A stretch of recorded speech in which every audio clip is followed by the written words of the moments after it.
સૌરાષ્ટ્રની અસ્મિતા ન્યૂઝ. વાવ થરાદના રવેલના રણ મેદાનમાં શ્રવણસિંહની એન્ટ્રી. સમર્થકોના સિંહનાદ સાથે કોંગ્રેસના ઉમેદવારે નોંધાવી ઉમેદવારી. દિયોદર. વાવ થરાદ રાજકારણમાં જેની સૌથી વધુ ચર્ચા છે તેવી રવેલ તાલુકા પંચાયત બેઠક પર હવે જંગ જામ્યો છે.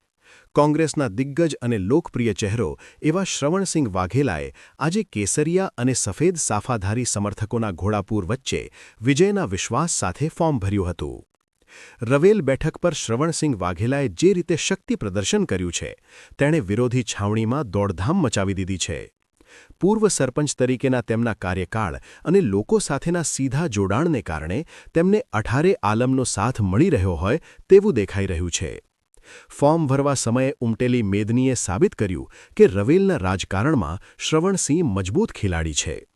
કાર્યકર્તાઓ અને સમર્થકોમાં એવો વિશ્વાસ છે કે આ વખતે જીત માત્ર નામની નહીં પણ જંગી લીડ સાથેની હશે.